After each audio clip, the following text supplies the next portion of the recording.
Hello, it's Keith here, and this is lesson 38 of the simple series of my Z80 assembly programming tutorials. We're back on the simple series. I kind of wasn't expecting any more of these, but we've got a bit of a special one where we're looking at what's known as Overscan on the Amstrad CPC. Now, what is Overscan? Well, the Amstrad CPC screen by default is 320 by 200, but because of the CRTC chip, we can actually change the screen size, and we often change it to 256 by 192 to match the MSX in the Spectrum. However, we can make it bigger. We can increase the screen size up to approximately 384 by 270. Now, it's going to vary a bit depending on the screen. Of course, we're using an emulator, but and on a real monitor, some pixels might not be visible, but we can certainly make the screen an awful lot bigger. Now, the default screen is approximately 16 kilobytes. However, this larger screen is nearly 32. So we're using half of our system memory for the screen. And we're going to look at the example today. Now, you'll see that the screen here, the top and the bottom half, are colored differently, and this is to represent which of the two banks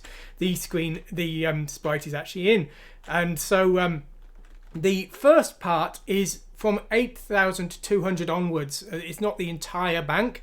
And then the second part is C000 onwards, and that's the yellow part down here. So we're not using two even banks, and there is actually a slight memory gap between the two that we're going to have to address.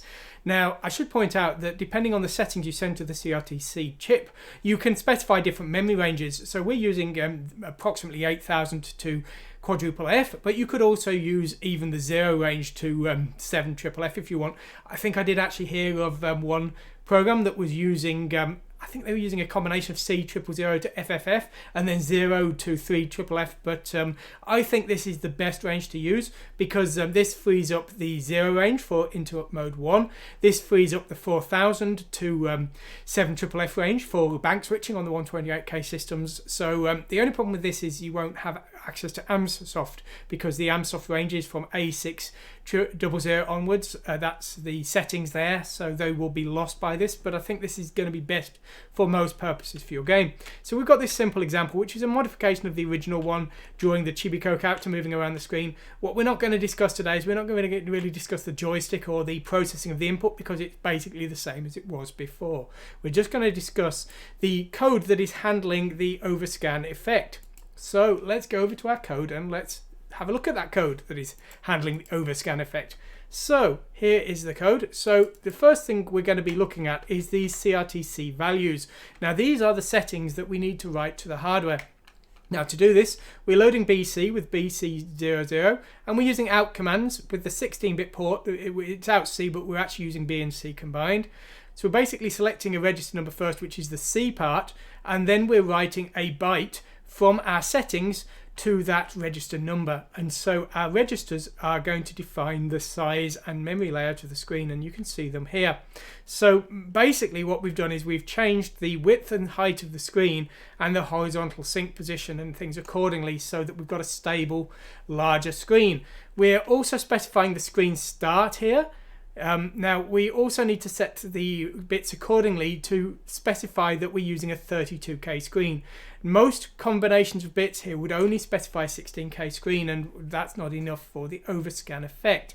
So as I say, these are the settings that we're using today. There are other options that you can use, but you would need to change the memory calculation formulas accordingly. So possibly wouldn't suggest you do that. As I say, you could of course, but you'll need to work out your own calculations.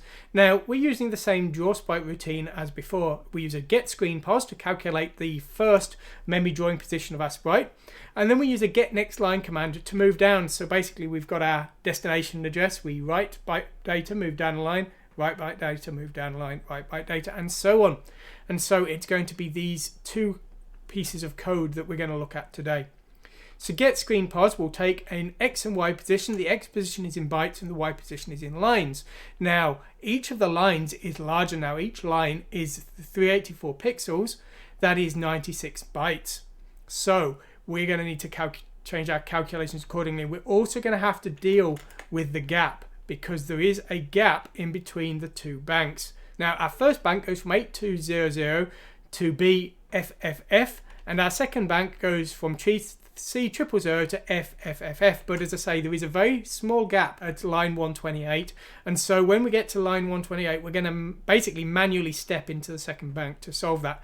Now, that might not be a problem with other configurations, but this is the best I could get it working, and I really wanted that configuration of 8200 onwards because, as I say, it made the most sense to me memory-wise. So here is our get screen pos, and we're loading the H byte with the base bank of 8200 and the L byte with the X position. But then what we're doing here is we're checking the line number. Now, if the line number is lower than 128, we're just going to continue. But if the line number is greater than 128, we're going to override the H byte to C0 and subtract 128 from the line number. And this is the correction for that gap between the two banks, basically. Now, what we're going to do next is we're going to effectively multiply the Y line by 96. Now, as before, what we're going to basically do is we're going to do bit shifts, and we're going to do a pair of additions. So we're basically going to shift the Y position from this position into this position, which is effectively multiplying by 32, and we're going to add that to HL.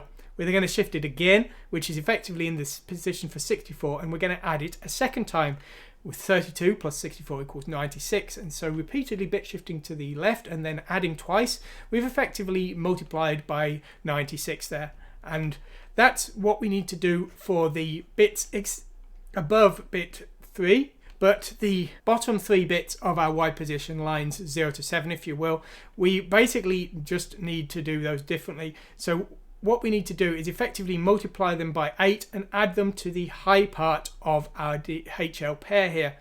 Now, this basically means when we move down the line, we will basically add 8 to the H part, but for the first time we're doing this here. So that has correctly calculated in the HL pair the starting address of our sprite, and that's what we're using to start drawing our sprite. Our draw sprite routine is here, and that is the get screen pos being used here to calculate the HL destination. We're XORing the source bytes with HL because this is an XOR sprite, which means if we draw it twice, it's removed the second time. So that's how we are calculating the VRAM destination. What about the get next line? Well, it's kind of similar, slightly different, but basically we are taking the HL pair and we're basically going to move down a line. Now, in the simple sense, what we're doing is we are adding 8 to the H part of that pair, but there's a couple of issues. Firstly, this will move us down for 7 consecutive lines, but the 8th line we then need to wrap back up to the start of our range. So we're going to have to do that. The other problem is, as I said before, is that there is a gap in between the two banks. So the first thing we're doing here is we are checking if we are within that gap. So we're checking here if the high byte is BF, and if it is, then we might have a problem. And then so we're checking if the low byte is A0, and if it is, then we do have a problem. And what we're doing in that case is we're going to this next bank line routine, and what this is basically doing is it's adding a correction here to move us into the second bank correctly. So we're adding effectively hexadecimal 60 here to the L part of the HL pair, and we're increasing the H part if required. This is effectively shifting us correctly into the second bank. So that's how we're working around the gap between the two banks. Now, in other cases, what we're doing is we're adding 8 to the H part, and then we're seeing if those 3 bits have overflowed, and that's basically, as I say, we can add 8 to the H part for 7 lines, but on the 8th line we basically need to wrap around back to the start of our range. And the way we're doing this is effectively we're basically going to add CO60 to our HL pair here, but so that we aren't using any of the registers, we are basically doing this by adding 60 to the L part and then adding minus 40 to the H part, and this is effectively bumping us back up to the start of the range, because repeatedly adding to that H part eventually will flow us back to the sort of 0 range, and we need to move back into the correct range for what we're doing here. So that's how we are doing that there. And so these are adequate for working with Overscan. Now, Overscan is going to be slow. It's going to be slow because of the huge size of the screen, because we effectively have no chance of double buffering because it's 32K and we don't have enough memory to have 2 banks of that, which is part of the reason why you might need to start thinking about XOR.